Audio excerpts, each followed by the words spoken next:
الصبح بدا من طلعته.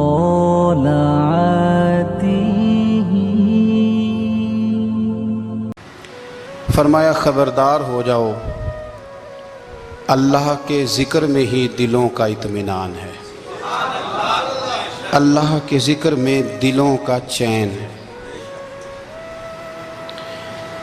لوگ بہت سارا مال، بہت ساری دولت، بہت ساری عقل اور بہت سارا شعور ہونے کے باوجود بے سکون ہیں۔ جس چیز نے زمانے کو تکلیف میں مبتلا کر دیا ہے اور جو چیز ڈھونڈنے سے نہیں ملتی وہ اطمینان ہے، وہ قرار ہے۔ لوگ بھیک مانگتے ہیں، منت کرتے ہیں، دہائی دیتے ہیں کہ کہیں سے سکون کی دولت مل جائے، لیکن وہ میسر نہیں آ رہی۔ بڑے بڑے لوگ ہیں، اور میں عرض کر چکا ہوں کہ مالدار بھی ہیں اور عقل مند بھی ہیں، باشعور ہیں، پڑھے لکھے ہیں، پر قلبی سکون، راحت، اطمینان، چین انہیں میسر نہیں آ رہا۔ راتیں جاگ کر گزر جاتی ہیں، دن آزمائش میں بیت جاتا ہے۔ وہ کبھی اس کے لیے ٹھنڈے علاقوں کا سفر کرتے ہیں، کبھی دوستوں کی مجلسوں میں جا کر کے بیٹھتے ہیں، کبھی گھر سے دور اکیلے میں تنہائی میں وقت گزارنے کی کوشش کرتے ہیں، لیکن دولت سکون ناپید ہوتی ہے، میسر نہیں آتی۔ عرش کا رب فرماتا ہے، کیوں تو بھٹکتا پھرتا ہے، کیوں دائیں بائیں جاتا ہے؟ چپ کر کے مسجد آ جا اور لوگوں سے بچ کے تنہائی میں میرا ذکر کر۔ اللہ ملے گا کیا؟ فرمایا اعلیٰ بذکر اللہ تطمئن القلوب، میں تیرے بے چین دل کو چین عطا کر دوں گا۔ وہ تیرا تڑپتا اور پھڑکتا ہوا مزاج، اسے میں سکون کی دولت دوں گا۔ یہ تجھے کہیں اور نہیں ملے گا، یہ میری یاد میں ملے گا۔ یہ چین، قرار، سکون تجھے یہیں میسر آئے گا۔ اطمینان قلبی زندگی کا حسن ہے بھائی، دولت سکون اصل ہے۔ بڑے ٹھنڈے کمرے میں کچھ لوگوں کو نیند نہیں آتی، اور داتا صاحب رحمۃ اللہ علیہ آپ جائیں تو دونوں سڑکوں کے بیچ جو فٹ پاتھ ہے نا، اس پہ بھی کچھ لوگ سوئے ہوتے ہیں۔ ادھر سے بھی گاڑیاں گزرتی ہیں، ادھر سے بھی گاڑیاں گزرتی ہیں، لیکن بس نیند ہے نا، اللہ کا فضل ہے، اس نے دے دی ہے، آنے والوں کو آ گئی ہے۔ اطمینان قلبی، میرا معاشرہ بے سکون ہے، بے قرار ہے۔ مجھے کچھ لوگ کہتے ہیں جی میں آج کل بڑا بور ہو رہا ہوں، تو میں کہتا ہوں یار ہمیں تو ٹائم ہی نہیں ملا آج تک بور ہونے کا، نہیں وقت ہی نہیں اتنا میسر آیا، کون سا ٹائم نکالے جس میں بندہ بور ہو؟ وہ تو ہے کہ انسان کچھ فارغ ہو، کہیں اس کے پاس گنجائش ہو تو بور بھی ہو لے۔ کیسے بور ہو لیتے ہو؟ یہ کیا ہوتا ہے بور ہونا؟ زندگی میں اتنا وقت ہی کہاں ہے کہ انسان بور ہوتا پھرے اور یہ تصور بناتا پھرے کہ میں بڑی آزمائش میں ہوں تو میں بڑے بور ہو رہا ہوں، تو میں بڑی تکلیف میں ہوں۔ تو وقت بہت زیادہ ہے ہمارے پاس، لایانی کاموں میں ضائع بڑا ہوتا ہے، تو ہم بور ہوتے ہیں، پریشان ہوتے ہیں۔ اللہ فرماتے ہیں یہ جو میری یاد ہے نا، لیکن اس کا بھی ایک طریقہ ہے یاد کا، اس طریقے سے اگر میرے رسول کریم علیہ السلام نے فرمایا اللہ کا ذکر اس طرح کرنا کہ دیکھنے والا تمہیں دیوانہ سمجھے، لوگ سمجھیں کہ کوئی مجنون ہے، کوئی جنونی ہے، کوئی پاگل ہے۔ یہاں اللہ تعالیٰ معاف کرے، آپ ذکر کی مجلس چھیڑیں، آپ نعت شریف کی مجلس چھیڑیں تو بہت سارے لوگ پروفیسر بن جاتے ہیں، وہ ساری نہیں ہلاتے، ان کی زبان ہی حرکت میں نہیں آتی۔ حالانکہ رب کریم کا ذکر اس طرح کرو کہ دیکھنے والا تمہیں دیوانہ سمجھے، کہیں اور کھونے کی ضرورت ہی نہیں۔ میرے حبیب گویا ہمیں فرماتے ہیں تو رب کے ذکر میں اس طرح کھو جا کہ تجھے دنیا کا خیال ہی نہ رہے، تجھے پھر دنیا کی ہوش نہ رہے۔ لیکن اگر نماز میں بھی خیال غیر آئے، ذکر میں بھی توجہ کہیں اور ہو، زندگی میں وہ عجیب لمحہ تھا، وہ میرے ساتھ تھا اور میں تنہا تھا۔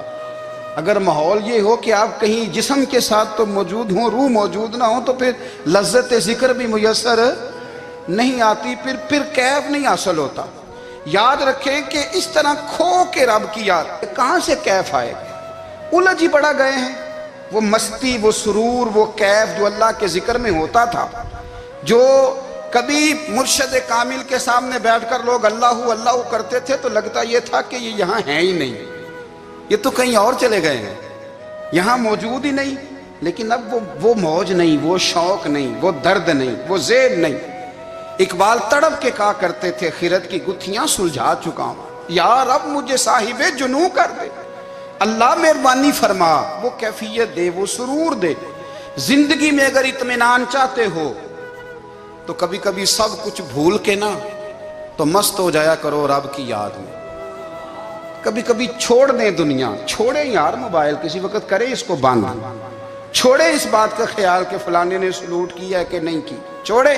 حضرت باجزید بستامی رحمت اللہ تعالیٰ علیہ فرماتے ہیں میں نے اعتکاف کبھی اپنی مسجد میں نہیں کیا، اس لیے کہ سارے ہی ہاتھ چومنے والے، سارے ہی پیار کرنے والے۔ فرماتے میں جب اعتکاف کرتا تھا تو میں بستام سے دور نکل جاتا تھا جہاں کوئی مجھے جاننے والا نہ ہو۔ اٹھ بلیا چلو تھے وسیے جتھے وس دینی سارے ینے، نہ کوئی ساڈی ذات پچھانے تے نہ کوئی سانو مننے، چلو ادھر چلیں۔ اٹھ بلیا چلو تھے وسیے جتھے وس دینی سارے ہی انے، نہ کوئی ساڈی ذات پچھانے تے نہ کوئی سانو۔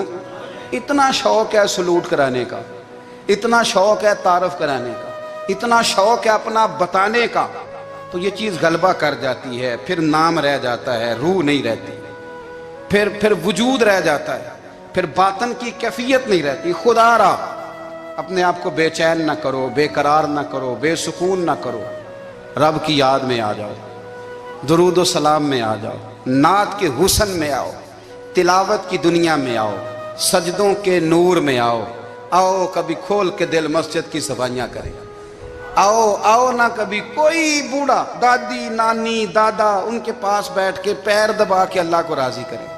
یہ کیف والی جگہ ہیں، یہ سرور والی جگہ۔ اتنی بے چین ہماری زندگی ہے، بے قرار ہے، تڑپتے ہوئے لوگ، لڑتے ہوئے لوگ، ایسے لگتا ہے ابھی ایک دوسرے کا گریبان تھام لیں گے، بے قرار بے چین۔ کسی کو انتظار کا کہا جائے نا کہ 10-20 منٹ کسی کا انتظار کرو تو بعض لوگ مجھے ایسے لگتا ہے جیسے یہ ان کا کلیجہ پھٹ جائے گا، ڈاکٹر کے انتظار میں بیٹھے ہیں تو بڑے پریشان ہیں۔ کسی کو ملنے گئے ہیں کو آدھا گھنٹہ بیٹھنا پڑ گیا تو بڑی دقت میں ہیں۔ اپنے آپ کو سکون دیں۔ آپ یقین کریں بڑا مزہ آتا ہے، کبھی کسی کا انتظار کرنا پڑے تو 2-4 تسبیح درود شریف پڑھی جاتی ہے، یعنی ذوق بن جاتا ہے کہ چلو اللہ نے موقع دیا ہے، کوئی سرکار کو یاد کر لیں، تنہائی مل گئی۔ ہمارا مزاج جس سختی کا شکار ہے وہ سختی آہستہ آہستہ ہمیں زیادہ آزمائش میں ڈال گئی۔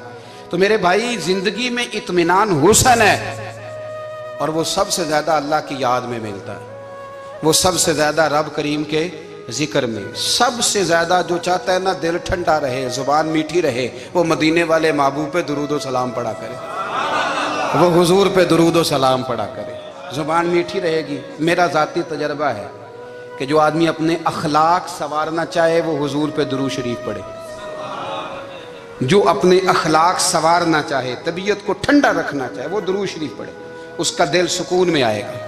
کچھ کام اور ہیں زندگی میں اطمینان کے لیے، ان کا ہونا بھی بڑا ضروری ہے۔ سب سے پہلے اگر آپ چاہتے ہیں نا زندگی میں سکون ہو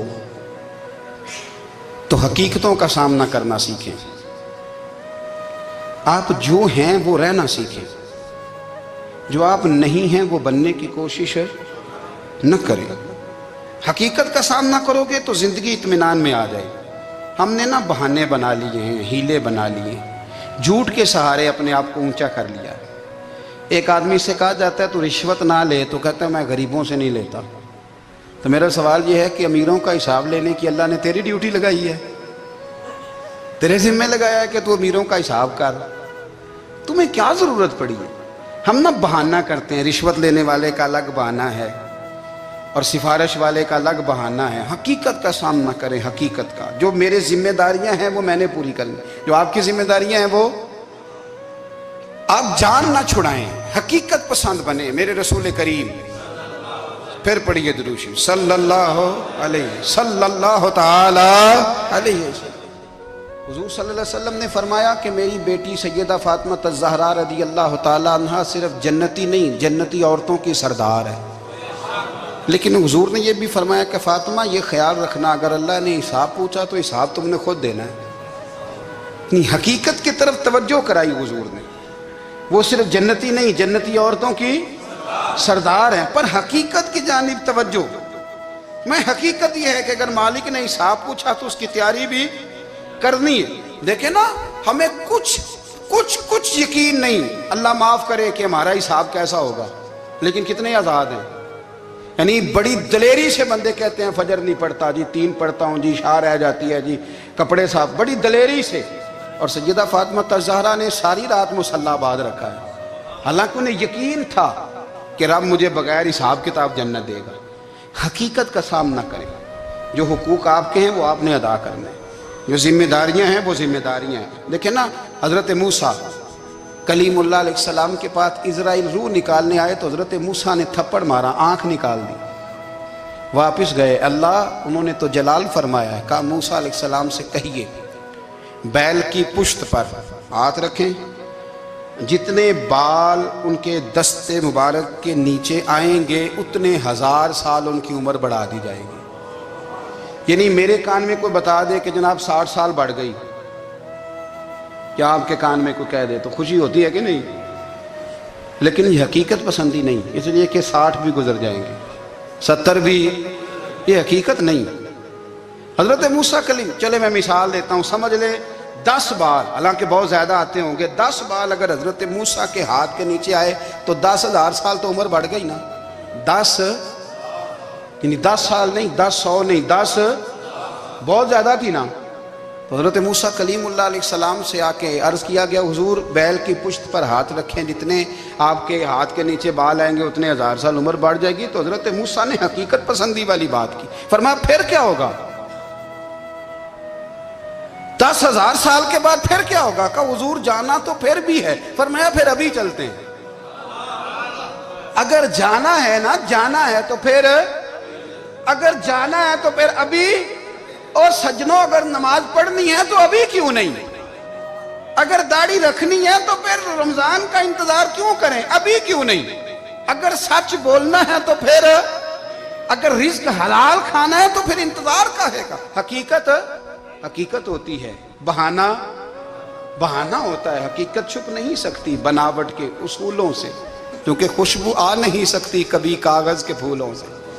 یہ بات یاد رکھیں، اگر جانا ہے تو حضرت کلیم فرمانے لگے پھر 10,000 سال کے بعد بھی جانا ہے تو آج بھی۔ ہمیں بے قراری زندگی میں اس لیے کہ ہم حقیقت پسند نہیں، ہم بہانوں میں، ہم ہواؤں میں جیتے ہیں، ہواؤں میں، خیالات میں زندگی گزارتے ہیں۔ بڑا ٹائم پڑا ہے، مثلاً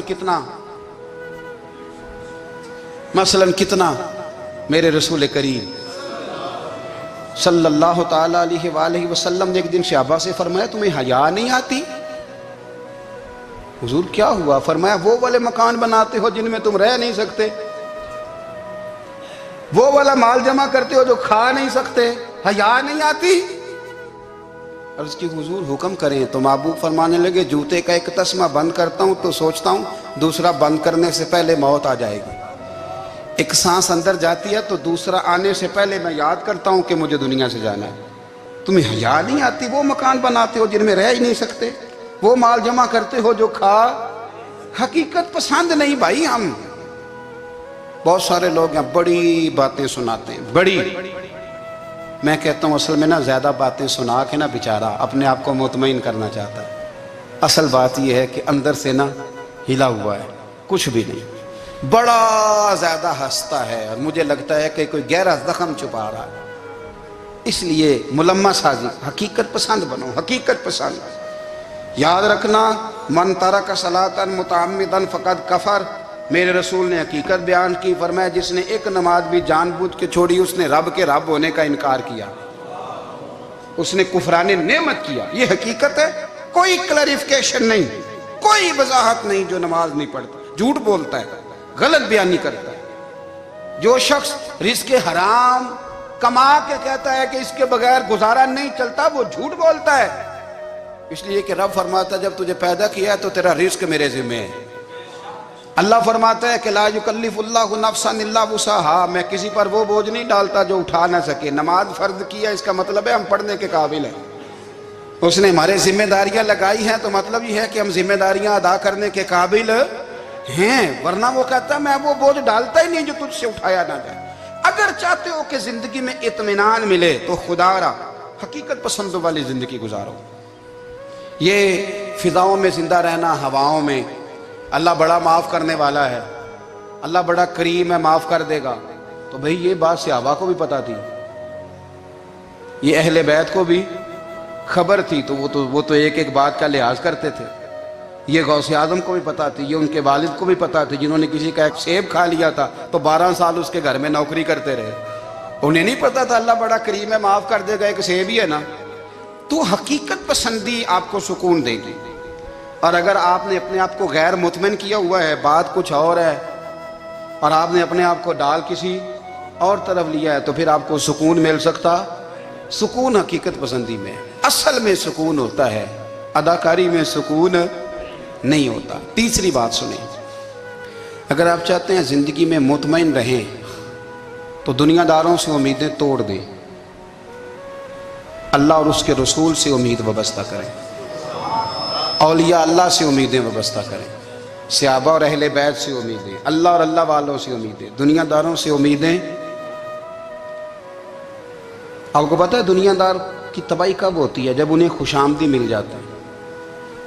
چودھری کا بیڑا اس وقت غرق ہوتا ہے جب اسے چودھری کہنے والے زیادہ ہو جاتے ہیں۔ سیٹھ صاحب اور نواب صاحب بیچارے تباہ تب ہوتے ہیں بھولے پن میں، جب ان کے دائیں بائیں ریلا ہوتا ہے سیٹھ صاحب کہنے کا، لوگ انہیں کھانا چاہتے ہیں، پیار ان کا نہیں ہوتا، ان کی جیب کا ہوتا ہے،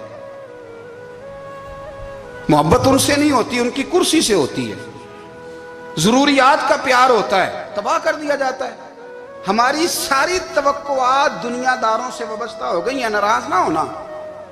پیروں نے، مولویوں نے، درویشوں نے، انہوں نے بھی سیٹھ رکھے ہوئے ہیں جلسوں کی صدارت کرانے کے لیے، یعنی مذہبی جلسہ ہے، اس میں بہت زبردست پڑھے لکھے صاحب تقوی عالم کا خطاب ہے، اور کی صدارت وہ بندہ کر رہا ہے جس نے عشاء کی نماز بھی نہیں پڑھی، وہ بندہ صدارت کر رہا ہے، کیوں؟ اس لیے کہ اس نے لاکھ روپیہ دیا ہے محفل میں۔ خدا را دنیا داروں سے امیدیں چھوڑ دیں، ورنہ آپ کمزور پڑ جائیں گے، آپ کی امیدیں ٹوٹیں گی۔